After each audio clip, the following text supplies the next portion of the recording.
I know he's going into that man. He's mad as a walrus going up in that Pennsylvania ice rink. Just because it's... When he could be home, roasting chestnuts and singing carols. For a man who calls himself the father of his country, he sure is lacking in family spirit. Well, that's men for you. Take this joker of a ferryman who didn't want me to make the dangerous trip up the Delaware. Then he rented me a boat with a leak in it. Now these long johns are soaked. Hang on the rock over there. Drat it all, they'll be stiff as an icicle shortly. Well, nothing like a stiff horse to keep a shoulder in shape. What's this? The remains of a campfire. Ooh, and an absinthe. Cheese. And a bottle of wine. Chateau Versailles, 1769. Empty. Sure, and it's damp as a baby's diaper out here, and poor Ellen back is breaking resistance. What is it? Christmas at party was never told like this. Would you look here now? I've drifted all the way to the shore. Oh, blessed St. Patrick, let it be the shores of Philadelphia, for I have no desire to be rowed any farther this night. What's the sight of sea and lights and a traveler? I don't like to get directions from that one. Excuse me, miss, but could you be? Who are you? My name is Fanny Howe, and I'm looking for Philadelphia. Well, you're not too far off. It's a few miles out. But come sit by the fire and get warm a bit. Thanks, then I'm near Jerusalem.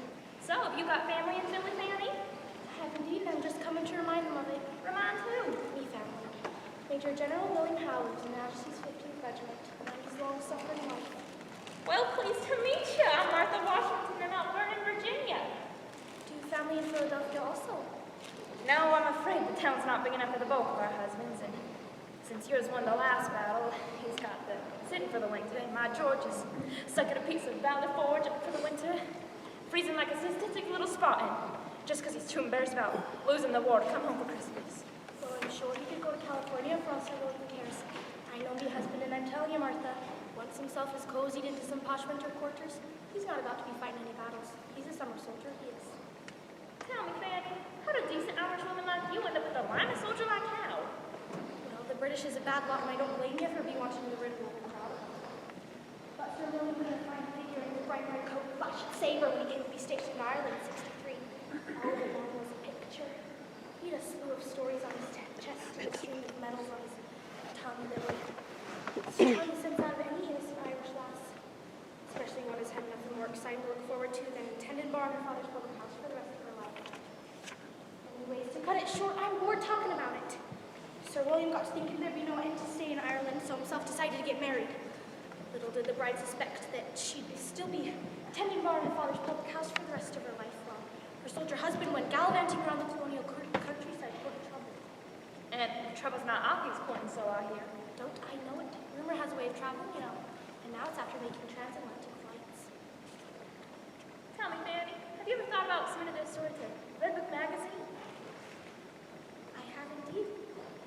And I've got a whole pile of rejection slips from Ladies' Home Journal and Good Housekeeping. They're all telling me the story won't sell on account of it being too common. Well, I guess there's truth in that. I think you dropped it. Where? There, by the next there. This one. This one isn't mine. It seems to be some sort of page from a military document for the order and regulation of the troops of the United States of America. Mon Dieu, have been discovered. Let me see. There seems to be some sort of letter on the back.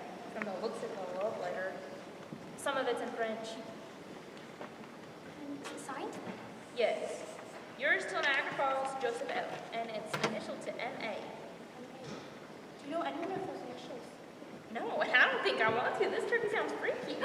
Freaky! You Anglo-Saxons are all bumpkins! Who are you? C'est moi, of course. Mademoiselle, this must be your campsite. My name is Martha Washington, and this is Fanny Howe. Fanny can only have. It's nice to make your acquaintances, madams. My name is Mary Adrian Lafayette.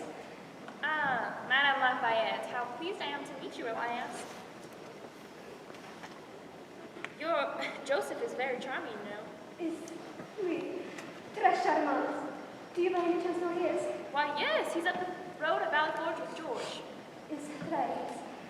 Of course, but I see. You don't know the way there. Well, I'm headed that way myself to take George some thermal undies for Christmas. We can go together. magnifique. And you also, madame. No, not But my marital obligations take me to more comfortable quarters. My husband will be so pleased to see you again. Again? Why, yes. The last time he returned from Paris, he spoke of nothing but the lovely time he had with Monsieur Lafayette and his country chateau.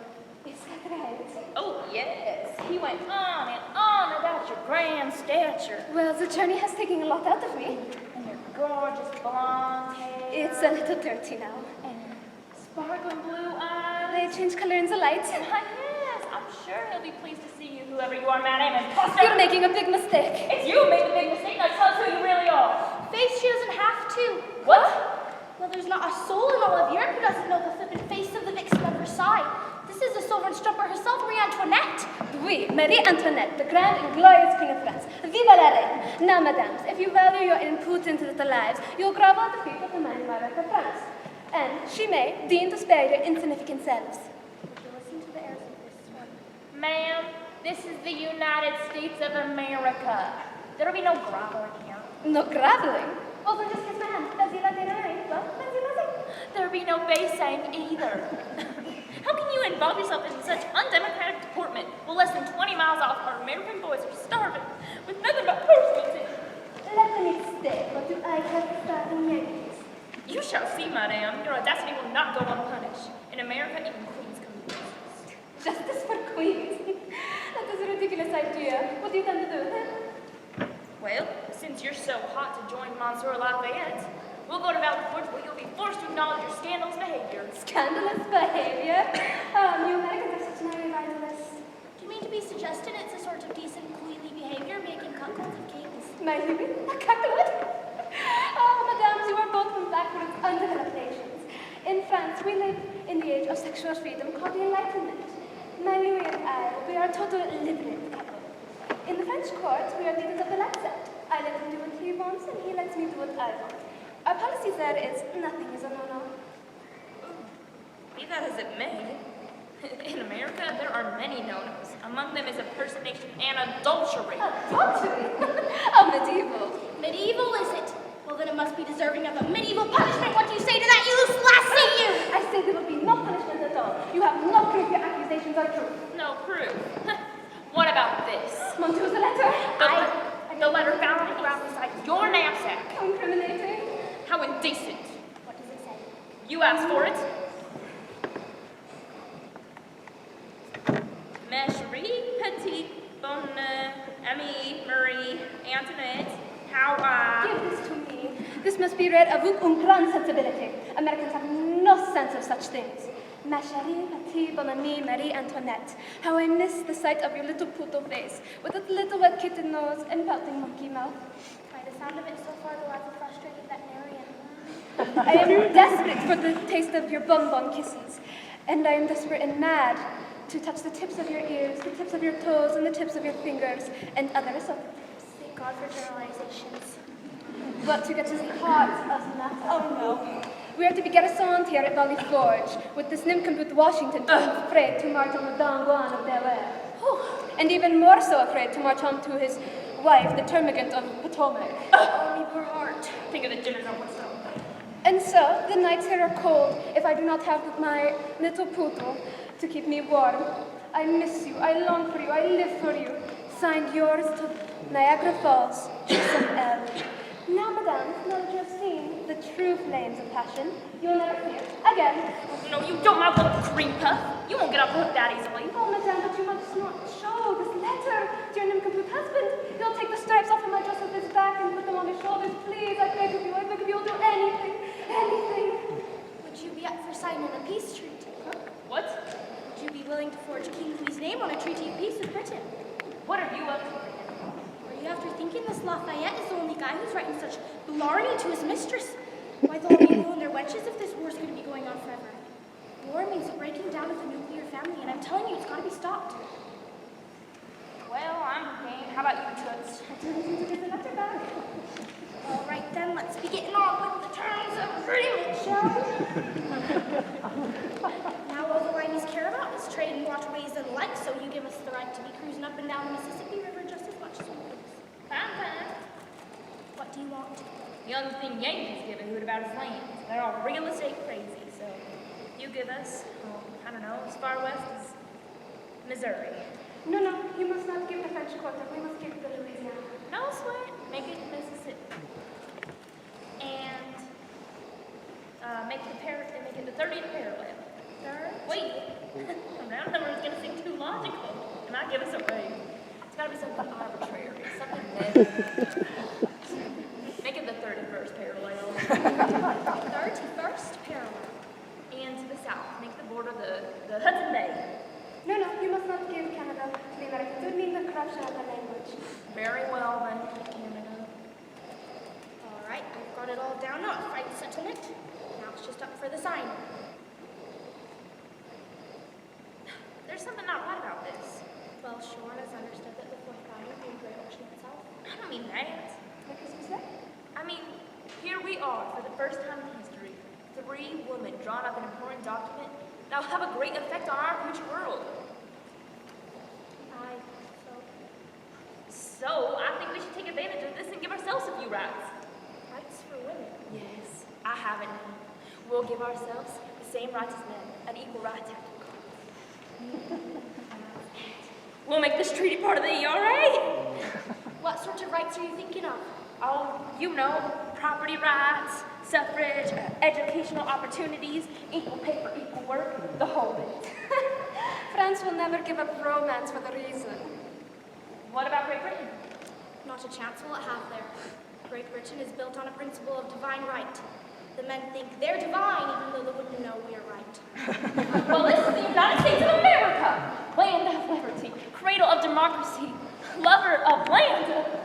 C'est bon, so what? So, I think this ERA will have a chance here. I'll tell you, in this country, it'll happen. When? When? When? Well, maybe not tomorrow, but someday. Someday soon. How soon? 100 years, 200 years outside. Duxons ants, mon Dieu! Blessed St. Patrick, you won't be around in another 200 years, woman. Who's to see this ERA business? I am not the mother of my country for no reason. My daughters will see it, or my daughter's daughters, or my daughter's daughter's daughters. C'est bon, but how will they find out about it? I'll pass it on to them. That will be a bit dangerous, won't it, though? Suppose it falls into the wrong hands, why, it'll be woe to the lass who's harboring it. She has a point, no? I guess there's truth in that, but I can't just let it go to the waters, or to the wind. Then let it go to the waters. What?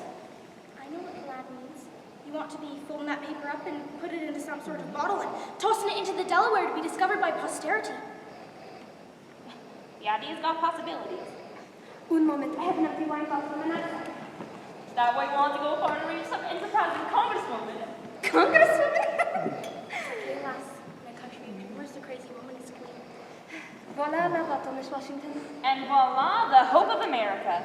We, the founding mothers of these United States, in order to form a perfect union, establish justice, provide for the common defense against domestic tragedy, promote general welfare of both sexes, do ordain and establish that equality of rights shall not be denied or abridged on account of sex. Liberty. Equality. Sorority. Sorority.